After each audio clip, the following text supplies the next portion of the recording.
Hi guys, welcome back to another episode of Sin and Tonic. Today's story is chock-a-full of secrets, lies, deception, you name it. Let's go. Sin and Tonic! In the UK we have a severe red weather warning, hence the woolly. It's really blowy and chilly. If you don't know, I do film up in the shed. So we're going to go with it. I'm not going to lie, it's picking up, it's a little scary. Apologies if you can really hear the wind, but I'm hoping that the sound will be okay. Please. Imagine the shed comes down on me. A little scary, but we're going to push through, okay? Today's story takes place on the 1st of October 2013 in a village called Mansfield. It's like a small market town, very picturesque. It starts with a bang, this one, it really does. On this day, a woman calls the police to say that her stepson, Christopher Edwards, has called her. He told his stepmum that his wife, Susan Edwards, had killed her parents 15 years ago and that the pair of them, Christopher and Susan, had buried their bodies in a garden locally. Ooh, what a phone call to get. Like I said, it's spicy from the get-go. Bit of an odd phone call to get. The police followed it up and it turned out that Christopher had also tried to ring the police as well, and he had left his name, his phone number, email address and things like that. And he then obviously got cold feet because when the police tried to contact Christopher to say, all right then, well, what happened? Where are these bodies? They could not then get hold of him at all. This then became an investigation to find Susan's parents, hopefully alive. People do weird things, don't they? Like hoax calls to the police, they confess to things they haven't done, all that sort of business. And that is what the police were hoping had happened here, that Christopher was just a nut job and that he just wanted a bit of attention and he was lying. That was what they hoped. Susan's parents were called William and Patricia Wycherley. The next step in the inquiry was to go to Bill and Pat's previous address, the last known address, and someone else had moved in. They'd bought the house from the Wycherleys. They never met the Wycherleys, and they dealt with their nephew. And neighbours, the police spoke to all of the neighbours as well, and the neighbours would say that they only, one day, Pat and Bill were there, and the next day, this nephew and his wife were on the scene and they were tending to the property, things like that. And they said that Pat and Bill had moved to Morecambe and into a little bungalow and they were really happy and that they were, that had always been their plan in life to move to Morecambe and so on. So it's all seeming very suspicious now. Oh, woodlouse. Hello, little friend. The investigation showed that from 1998, the Wycherleys just disappeared. That was it. They were just off the radar. One night, a neighbour, and this baffles me, a neighbour heard like a scratching noise. So he pops his head, he looks out the window, and he sees this nephew in the garden, waist deep, digging a hole. Now, I don't know about that. All of a sudden, your neighbours are just not there anymore. And he just, I don't know what he thought. He didn't report it at all. Maybe he just thought that they were, I don't want to squash that bug. Oh, it's gone there. Maybe he just thought they were, like improving the garden, I suppose, if they were selling it and things like that. So maybe it's not too much of a stretch. But knowing what they know now, grim. Spoiler alert. It wasn't long before the police were at the property and the poor owners, oh my word, because they were there in droves. They had the whole tent thing, the big white tent in the garden. They had a sonar machine. What the hell? All I can think of there is, Jurassic Park, my favourite movie of all time. At the beginning when they're like do something into the ground and then they see the bones and everything. Sorry, I think my eyes crossed then. A bit excited. And that's all I can think of. I need to watch Jurassic Park. By the way, the kids are off school because of the wind and the weather warning, and I'm at the freaking shed. So I might go in and watch Jurassic Park after this. Yes. I digress. Oh, it gets better. because even more like Jurassic Park, they had an archaeologist, right? And sniffer dogs. They weren't in Jurassic Park, but come on. So they had all of this going on, loads of police as well in all of the gear. Really scary, actually. Like, if someone just turned up and was like, we've got to dig up your garden, we think there's bodies there, and all this business going on, that's freaky, isn't it? Not what you would expect. So, you know where I'm going with this. They started to dig, and it wasn't long before they then found the bodies of Bill and Patricia, very sadly. And they were both wrapped in a duvet cover each, and they were buried about a metre down in the soil. Interestingly, the owner could never grow any flowers or any grass in that particular area. Isn't that sad and freaky? I think. Ooh, that gives me shivers.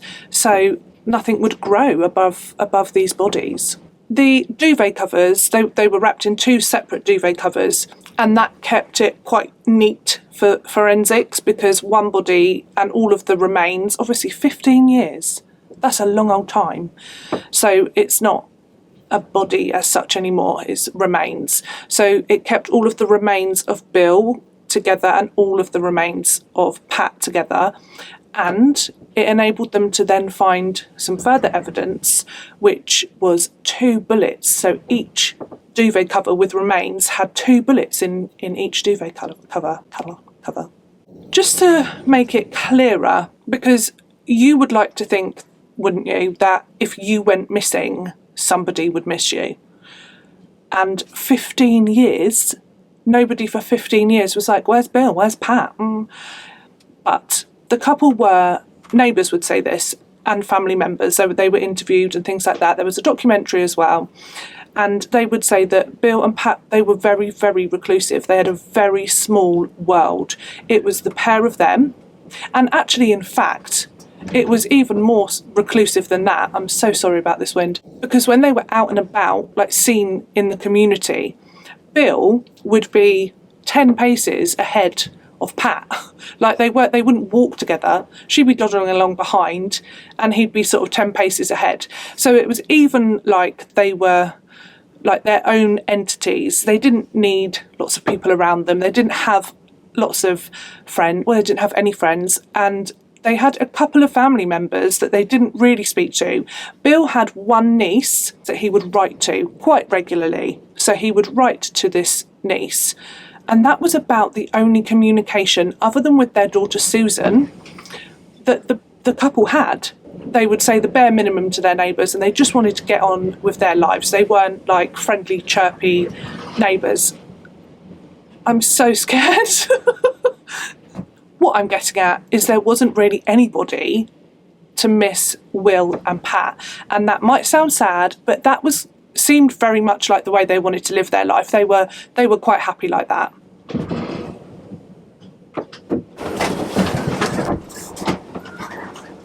Oh, I'm so sorry.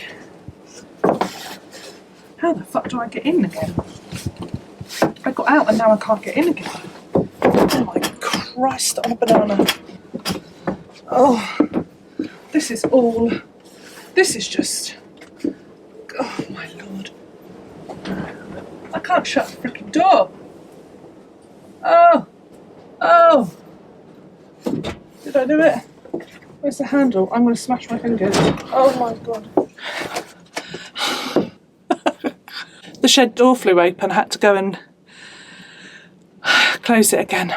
So, it was pretty imperative at this point in the case that the police speak to Christopher and Susan. And it turned out that they were in France. It was at this point in the case that Christopher Handley contacted the police via email.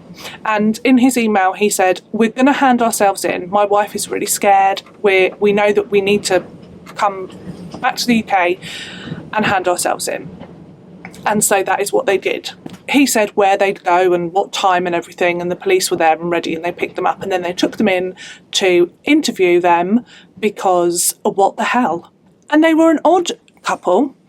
When the police got them, picked them up, they had like a few suitcases or a couple of suitcases with them, with a few clothes, but mainly full of Hollywood memorabilia. How bizarre. So like they'd taken that with them to France. It was so important to them, this Hollywood memorabilia and a few changes of clothes, and that was that. That's odd.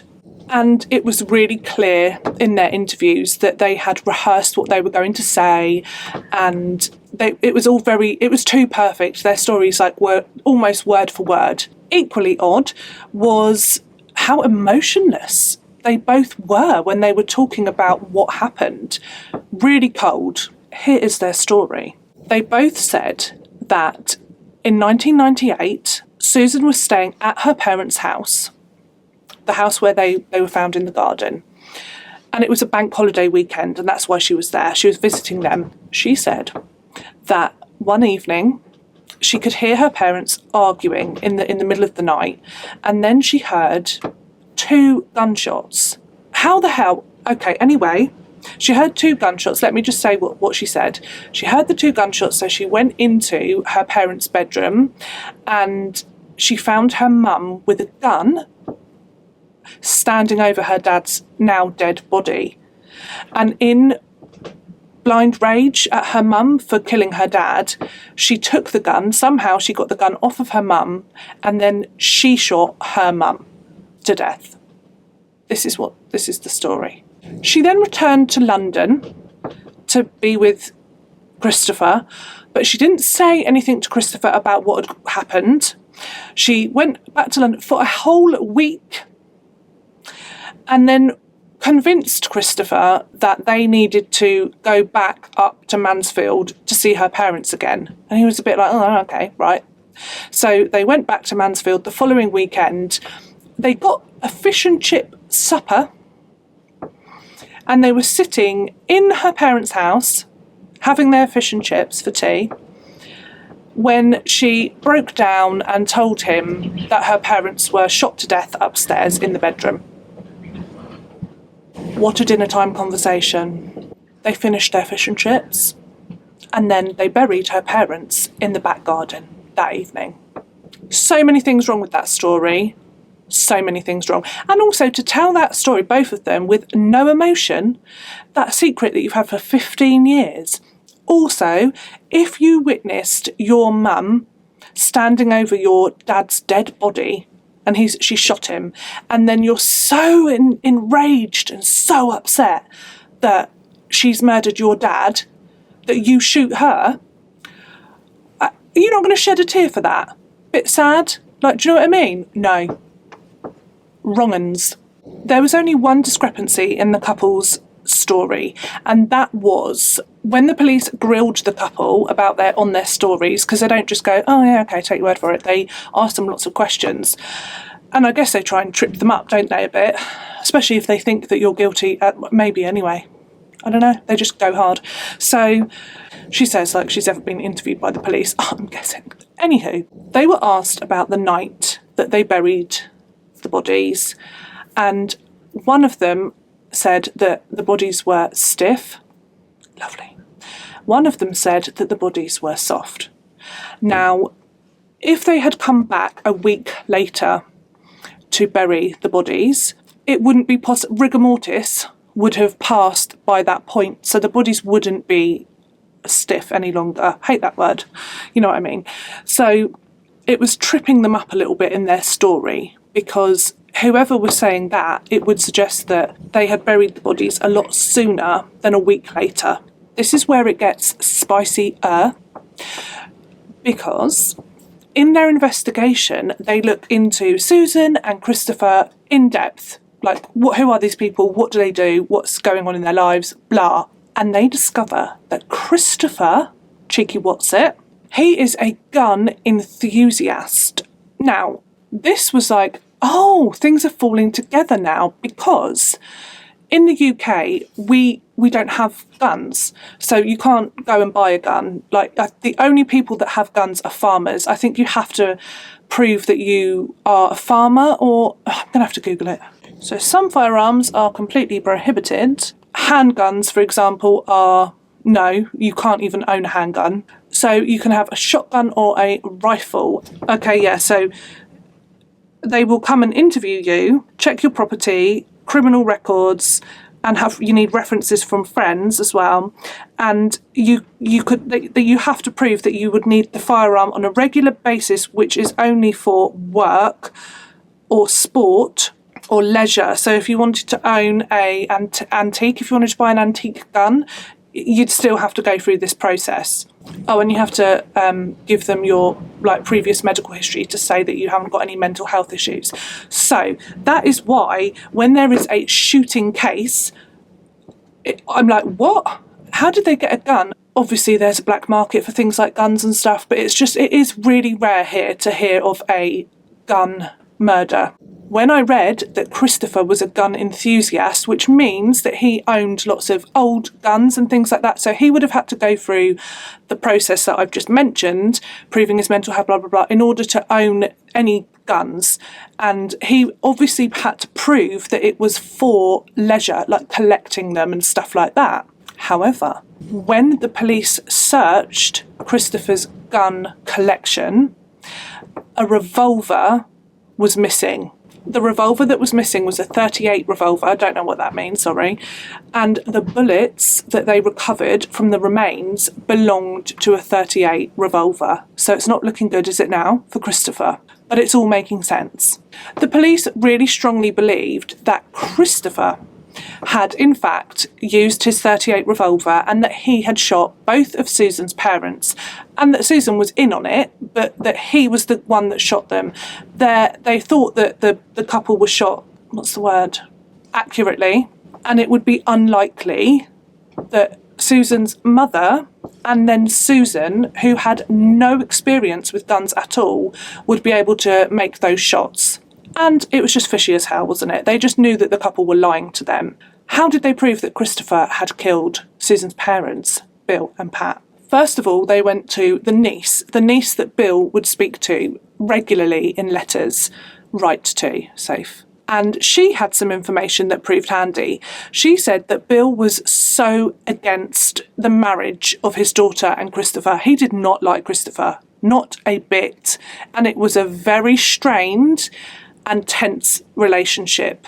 So that's damning. Also, Susan, she was aggrieved because her parents had a property in London. And from reading between the lines, so take it with a pinch of salt, but I think what the case was that Susan in some way believed that she was entitled to a portion of that property. And what actually happened is that her parents owned it, I believe, and they sold it. Maybe she even lived in it, I'm not sure. And then they used the proceeds of that property in London to buy their house in Mansfield. Susan was pissed off. She felt like they had done her over. So there's a couple of things there that are stacking up. It felt like revenge was really behind this murder here. Susan was angry with her parents, and so was Christopher. He was put out. He didn't like the fact that they didn't like him. First chance that Susan got after her parents had died, she was at the bank, and she changed a bank account from a joint bank of her parents to being her mum and herself, and she withdrew the lot, £40,000, got that straight out. Sounds like she got herself straight on frickin' eBay buying Hollywood memorabilia, because that is what they couldn't. The police did like a massive financial investigation and they couldn't work out. Well, it didn't look like the couple were rich in any way. Over 15 years, they took the pension, Bill's pension money, they had that. They had all the benefits that her parents would have been getting paid. They sold their house. They took the £40,000 out of a bank account. It was well over £250,000 that they ended up siphoning away. So where was it? And all they could find was this Hollywood memorabilia. Loads of it. Like signed letters. Some of them they'd spent like £20,000 on, £7,000 on just signed stuff from, I mean, it beggars belief, doesn't it? They still lived in their like top floor flat in Dagenham. Like I think it was a council owned flat. So, you know, they weren't bettering their lives with this money. They were just buying tut. Also, in this time, in this 15 years, they kept up the biggest lies. Just who's got the energy? Oh, they would write, Susan would write Christmas cards, either pretending to be her parents or, she didn't have, it's not like they were socialites, so she didn't have hundreds of cards to write or anything, but just to the few members of family that would notice, she wrote these Christmas cards. Sometimes it would be pretending to be Pat and Bill, her parents, and sometimes she'd write them from herself. And then she started to say things like her parents had just got quite decrepit and old and they couldn't really write anymore and they were confused. She implied that Bill had dementia. So the family probably, from what the niece said, just believed it. She really did. She just thought, oh, that's really sad. Bill's like taken a decline in his health. And then she started writing and talking with Susan. So now Susan's writing and communicating with this niece as well. Just like, whoa. How, okay. Yeah, they coasted through with that for 15 years, all the while buying signed photographs and T-shirts and things. Needless to say, the Edwards were then charged with murder. So why did they confess, you ask? Because I did too. They've been, doing all right, haven't they? Living on all of this, the benefits and the pension. Well, it was all about to come to an end. Susan received a letter from the Department of Work and Pensions, I believe, and because Bill, who wasn't dead, according to anyone, he was about to turn 100 years old. And he received a letter saying that they would like to meet with him and have a chat about his pension and getting a telegram from the Queen and things like that. And it completely threw Susan and Christopher. They realised that the jig was going to be up. They couldn't get away from this. This was the end. They would stop receiving pension money and they would have nothing to live on. So they fled to France. Turns out Christopher had not necessarily called his stepmum to confess. He in fact had made that phone call to ask for money because they had no money now. So what are you going to do? The trial would begin on the 5th of June in 2014 and both of them pleaded not guilty. They stuck to the story that they had done before. They didn't waver from that. Christopher said, well, I'm definitely innocent. I wasn't even there when she killed her mum. And Susan said, I didn't even kill my dad. I killed my mum in self-defence. She said, my mum had a gun. She'd just shot my dad. And so I killed her because I thought she'd kill me. And that was their story. And again, in the trial, just zero emotion. Not an ounce of it, no sadness. And I'm going to say remorse, because even if you shot your own mother, in self-defence, that's a sad day. Do you know what I mean? Like, you've witnessed your beloved father be murdered by your mum, and then you fear for your life enough to kill your mother. Just obviously had no acting skill at all. That's not what I mean, but you know what I mean? They just had no that's what happened. Just flat. The depths of Susan's, the whole thing blows your mind, doesn't it? Because you're like, what a lie. 15 years to just get away with that, and the effort, and just, pretending that your parents are still alive, and they got away with it. And I think they only did because her parents lived such a small life, and also that's really sad, isn't it? Because there's nothing wrong with that. They weren't doing anything wrong. That's how they wanted to live. But because of that, this went unnoticed for 15 years. And I find that really sad for them. Just to prove the depths of her deception skills, Susan, a story was mentioned in court about a massive fabrication. And this was against her own husband now. So Susan, they liked all this memorabilia and all that. What Susan had been doing for years, again, effort, put all this effort into something good. Do you know what I mean? What the hell? The effort that it takes to be bad and to be a criminal, and you just think, really? Shove that into something good. Anyway, Susan was writing letters, forging letters from a French actor. What's his name, Sophie? I'm going to have to read it. Gerard Depardieu. Gérard Depardieu. Sorry if that's wrong. So she was pretending to be him and she was writing letters from him to her, right? Bit confusing, but so she was pretending to be this French actor, writing letters to herself, and she was just telling, no one else knew or gave a crap. This was just all for like her husband's benefit, like, oh look, he sent me another letter. Shut up, Susan. And she even bought a franking machine so that the envelopes and stuff like that looked like they'd come from France, looked like they'd genuinely been sent from France.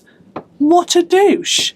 Just shows the depths of the lying, absolute lying. You know, can you trust this woman? Can you? Seriously.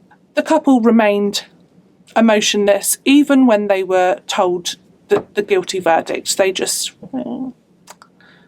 come on, you're gonna slap them with a wet fish. Like, have some emotion here. On the 23rd of June in 2014, they were sentenced to 25 years in prison for murder. They were then also sentenced to 9 years for stealing and concealing the bodies, I believe. And that was to run concurrently. So what's 25 plus 9? 34 years, Sophie? Good math, that's quick for me. And, you know, the judge says some stuff at the end. I rarely read or listen to that because it just gets me quite emotional. Like, no matter what the case, when the judge does the sort of moral talky bit at the end when they're sentencing them, I can't even. So, but I did in my research see that the judge said that he believed that Christopher was the one that held the gun. The couple's precious memorabilia was sold and it fetched only £3,000. Also, I only found out recently, after I'd done my research on this case, that this case has been turned into like a TV adaptation called Landscapers, and it aired in December last year. So you may have seen that. I think it was like the BBC. So I think if you're in the UK, you may have seen it or heard of it. Bill and Pat's funeral was really small, but people did attend. People attended that didn't really know the couple. Like I said, the neighbours said that they didn't ever get to know the couple because they kept themselves quite closed off. But the community, they felt that they really wanted to pay their respects to this couple. I guess Susan ended up with exactly what she wanted, which was all of their money and all for a couple of suitcases of Hollywood memorabilia. Anyway, that is all I have on today's case. I'm not going to hang around today because I'd like to get into the house. Relative safety. I also thought I'd just share with you quick that I bought this cup today up to the shed with, it's not Hank, but it really looks like Hank. Because now that I film up here, people don't see or hear my doggy. So sometimes I might go inside to film and so you can see the pooch. If you miss him, if you care, maybe not. Right. Thank you so much for joining me today for another episode of Sin and Tonic. I do hope you can join me next week for another true crime story and a mug or a glass or a vase or a bucket or a bowl of gin. Bowl of gin? I'm definitely doing that. Anyway, be safe. Anyone that's in the UK, just stay inside. Hold on to your hats. Love you, and I shall see you all next week. Bye.